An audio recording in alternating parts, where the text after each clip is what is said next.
పరిస్థితికి ఎలా ఉన్నారు? రైట్. గౌతమ బుద్ధుడు చెప్పినటువంటి కొటేషన్ ఒకటి చెప్పింది. ఏం చెప్పుకున్నాం మనం? నీకు నీవే you are the owner of you. You are the owner of you. నీకు నీవే రైట్. నీవు యోగ్యురాలైనటువంటి ఏం చెప్తున్నాం? నీవు యోగ్యమైన కిరీటం వంటి దానము. యోగ్యమైన కిరీటం. ఓకేనా? ఈ రెండు మాటలు కూడా మనం చెప్పుకోవడం జరిగింది. సరేనా? ఈరోజు మరి కన్నీళ్లు రాల్చకుండా కష్టాలను గెలవలేదు. కన్నీళ్లు రాల్చకుండా కష్టాలను కన్ను మూస్తే మరణం, కన్ను తెరిస్తే జీవనం, జరగడం. ఓకేనా? మరి ఇలాంటి సందర్భంలో చాలా అనేకమైన ఆటపోటారు. మనకు గౌరవనీయులు ఎనవల్లి రాజమోహన్ గారు చాలా గొప్ప ఉపాధ్యాయులు. చాలా మంది ఉపాధ్యాయులు ఉంటారు. మరి ఈసారి ఎందుకు చూస్తున్నాం? వారు రిటైర్ అయ్యారు. 72 ఏళ్ళ నవయువకుడు. ఇప్పటికి ఎక్కడికి తీసినా వెళ్తారు. ఓకే, ఆయన ఎందుకు వెళ్తాడు? నాలాంటి కష్టాలు మీరు ఎట్లా ఓవర్కమ్ చేయాలి? నేను పడ్డ కష్టాల నుంచి మీరు ఎలా కదా చక్కెర శిల్పంగా మారాడు. మరి ఆయన తన గురించి తాను ఎలా చెప్పుకున్నాడు? మనం చెప్పుకున్నాం ఆర్ట్ ఆఫ్ గోల్ సెట్టింగ్. మన కోసం మనం ఎలా జీవితాన్ని చక్కపరచుకోవాలి, అలా వాళ్ళ అనుభవాలు చెప్తారు. సారు నిజంగా చాలా గొప్ప వ్యక్తిత్వం. నేను వాళ్ళ ఇంటికి ఒకసారి ఇంటర్వ్యూ కోసం వెళ్ళాను. ఆ రోజు ఇన్ని దాకా వాళ్ళ ఇంటికి వెళ్ళి రానివ్వలేదు. అలాగే సార్ యొక్క ప్రత్యేకత చెప్తున్నాను. 2022 సంవత్సరానికి సారు అకాల చేత నినాదాలు రాస్తారు, చెప్పులు రాస్తారు, వ్యాసాలు రాస్తారు.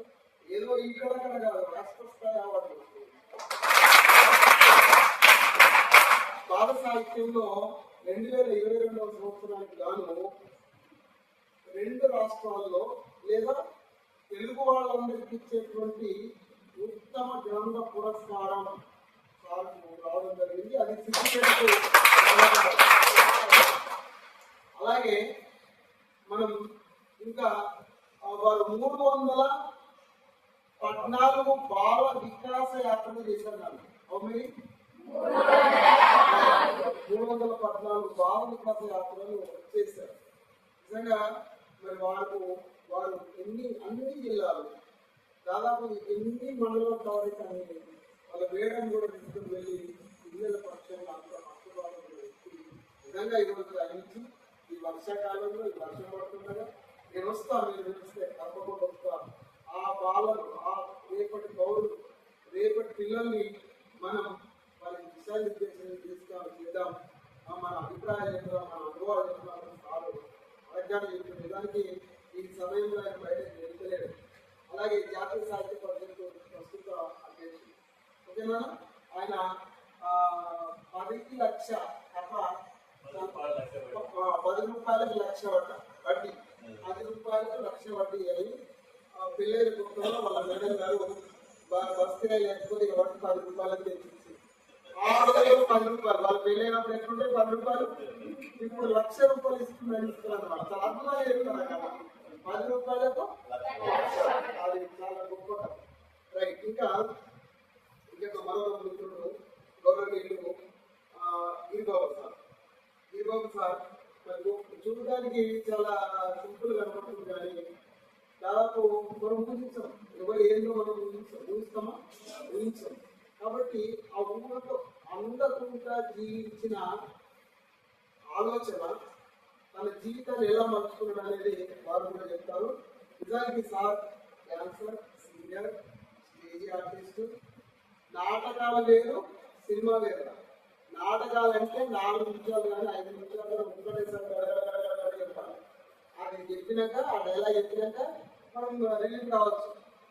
అది సినిమాలో పనిచేస్తుంది. కానీ ఆ గ్యాప్ లో, షూటింగ్ గ్యాప్ లో మళ్ళా పద్యంలాగా మనం దాన్ని బయాడి చేసి చెప్పవచ్చు. కానీ వీరు నాటకాలు వేసి దాదాపు 10 బెస్ట్ యాక్టర్ అవార్డులు పొందారు. చీకటి పువ్వు, విషరాత్రి, తర్వాత ఇలాంటి నాటకాలు, సావిత్రిబాయి పూలే నాటకం కూడా సిద్దిపేట విపంచి కళానిలయంలో వేస్తే చాలా అద్భుతం అనిపించింది.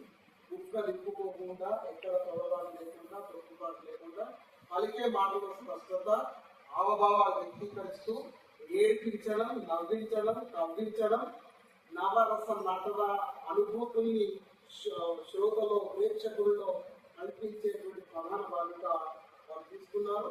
వారు ఉత్తమ ఉపాధ్యాయులు.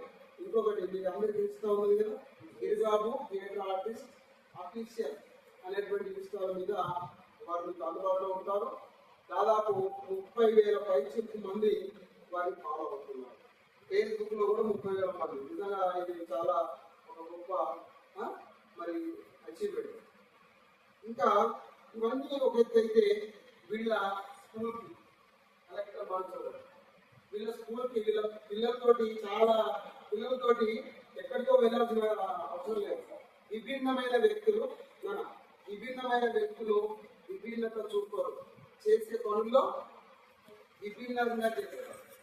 మరి మరొకసారి మన కూడా ఆల్రెడీ విభిన్నమైన వ్యక్తులు చేసే పనుల్లో విభిన్నత ఉంటుంది. విభిన్నమైన వ్యక్తులు విభిన్నత చూపెట్టరు, వారి చేతుల్లో చూపెడతారు, చేతల్లో చూపెడతారు. నేను కూడా చాలా సార్లు వాళ్ళని చూసుకుంటాను. ఎందుకంటే ఆ పిల్లలతోటి కలెక్టర్ వచ్చాడు. ఆ పిల్లల యొక్క ఏం చేస్తారు, మీకు స్పెషలైజ్డ్ ఏంటి అన్నప్పుడు వాళ్ళ స్కూల్కి కలెక్టర్ వచ్చాడు. మనుచంద్ర గారు వచ్చి కలెక్టర్ రావడం మామూలుగానే వస్తుంటారు, కానీ వాళ్ళ పిల్లలు దూరం నుంచి వస్తుందని ఒక బస్సు వచ్చింది. వాటి వినాయకులా కాదా? గొప్ప అద్భుతమా కాదా?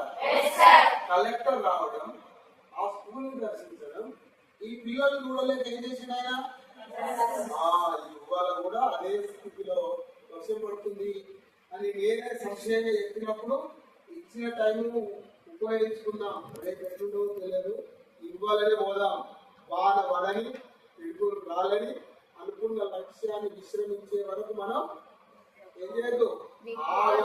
టైం ఇచ్చినా నేను వస్తున్నా.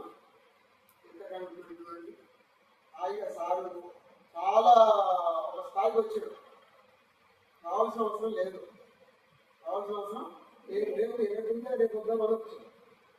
ఆ సార్ కూడా అంతే. అంటే ఇట్లాంటి కమిట్మెంట్ ఉన్నటువంటి, డెడికేషన్ ఉన్నటువంటి వ్యక్తులు సమాజంలో చాలా మంది ఉన్నారు.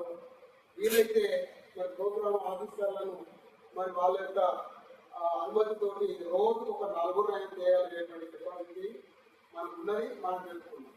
ఓకేనా? వాళ్ళని వినడం వలన విశ్వాసం పెరుగుతుంది. అర్థమైందా? వినడం వలన విశ్వాసం. అందుకే మన చూపు సరిగ్గా ఉండాలి. మన చూపు ఎలా ఉండాలి? గురి మీదనే ఉండాలి. అర్జునాడు రెడ్డిపానం పెట్టేవరా బాబు అని అంటాడు ద్రోణాచార్యుడు. అన్నప్పుడు నేను ఒకటే పక్షి కన్ను మీదనే పెట్టిన సార్ అంటాడు. ఎంతకంటే ముందు అనేక మందిని అడిగితే నాకు పక్షి కనబడుతుంది, చెట్టు కనబడుతుంది, చెట్టు ఎదుగుండా చెరువు కనబడుతుంది, గుట్ట కనబడుతుంది. అంటే మీకు గురి ఎటువైపు ఉన్నట్టు అంతా చూస్తారు కానీ అసలు దాన్ని చూస్తలేదు. కాబట్టి మీ చూపు ఎలా ఉండాలి? పూర్తిగా ఉండాలి. మీ చూపు ఎలా ఉండాలి? ఇంకొక మాట చెప్పు, మనం స్ట్రేట్ గా వెళ్ళేటి బాణం లాగా ఉండాలి కదా. వక్ర మార్గంలో తిరిగేటువంటి ఎన్నిక ఎలా ఉంటుంది? ఎన్నిక ఎటువైనా ఎక్కవుతుంది, సైడ్ అయిపోతుంది, అవుతుంది. సో మనం వీటిని నేర్చుకొని ఒక గొప్ప వేదిక మీరు మాట్లాడదు వేడుక మనం ఏం చేయాలి? స్వీకరించాలి. ఎందుకు వచ్చిన వాళ్ళు వాళ్ళ యొక్క జీవితాన్ని ఎంతగానో మార్చుకుంటే అంత స్థాయి. సింపుల్ ఇది ఒకటని చెప్పిన లేదు, ఇంకా చాలా ఉంది. మీరు కావాలంటే ఆ సార్ గురించి కొట్టినా వస్తుంది, నేను సార్ చెప్పినట్టు చెప్పినాడు, నేను సార్ గురించి కొట్టినా విపరీతమైనటువంటి మనకు వస్తుంది. కాబట్టి వారి యొక్క ఆలోచన విన్నాం. ఇంకా సార్ ఏమన్నాడంటే వీలుంటే మీకు ఒక డ్యాన్స్ కూడా నేర్పుతాను సార్ అన్నాడు. సార్ మరి ప్రకృతి మనకు సహకరించలేదు, చూద్దాం ఏమన్నా వీలుంటే. మరి వారికి పాఠశాల ఉంది, రేపు జిల్లా స్థాయి కళోత్సవం ఉంటుంది. మీరు కూడా బాగా అబ్జర్వ్ చేయాలి. ఆ కళోత్సవంలో దాదాపు 2016 డిస్ట్రిక్ట్ ఏంటంటే ఇప్పటి వరకు సారు నేను ఇద్దరం కళోత్సవంలో జడ్జి. కళోత్సవం అనేది తెలుసు కదండి, 50,000 రూపాయలు స్టేట్ లెవెల్ అవార్డు ఉంటుంది. దాన్ని నేషనల్ పోతే 1,00,000 2 లక్షలు ఉంటుంది. జడ్జీస్గా మేము ఇద్దరం ఎప్పుడు ఉంటాం. సో సారు అలా చాలా జెన్యూనిటీ ఉంటుంది, డెడికేషన్ ఉంటుంది. సో ఎవరు కూడా తక్కువ వాళ్ళు కాదు. కానీ మనం చూసే చూపులోనే ఉంటుంది, మనం దర్శించే దృక్పథం కూడా ఉంటుంది. నిన్నటిదాకా కనపడానికి వేరే ఎందుకు కనపడుతుంది? నిన్నటిదాకా వీళ్ళు లేదా సొసైటీలో ఉన్నారు. మనం నేర్చుకోవడానికి ఒక వేదిక, ఈ వేదికని మనం యూటిలైజ్ చేసుకోవాలి. చెప్పింది వినండి, ఉన్నది ఆచరించండి. ఆ స్ఫూర్తిని మరొకటి ఎప్పుడు నేను మనం చెప్తున్నాం. వాళ్ళు చెప్పారు, మనం ఏం చెప్పిన వాళ్ళు ఎన్ఎస్ఎస్ గురించి చెప్తూ తుపాకీలను మర్చిపోలేదు, మిమ్మల్ని కూడా మర్చిపోలేదు. ఎక్కడికి పోయినా మనకంటే ఒక స్టాఫ్ ఉండాలి, ఎక్కడికి పోయినా మన ముద్ర ఏదో ఒకటి ఉండాలి. పోతూ అందుకే నేను ఒక కాగితం రాశాను, మేము కౌలం ఆయన చివరిలో ఎన్ని విషయం చెప్తుంది. రాత్రి పీడకలతో మేల్కొంటాం, కన్నీళ్లు విడుస్తాం, ఉడికిపోతాం, అనుకున్నది వచ్చేదాకా అక్షరాలు నేర్చుతాం. పోతూ వీడిక్కడ అక్షరాల్ని ఈ భూమి మీద వెళ్ళిపోతాం. ఎందుకంటే మేము మనం కూడా ఇక్కడికి వచ్చాడు, ఇక్కడికి పంపించారు, ఇక్కడికి మనం వచ్చినాం. మన నీది, మన స్థాయి, మనం ఏం చేయాలి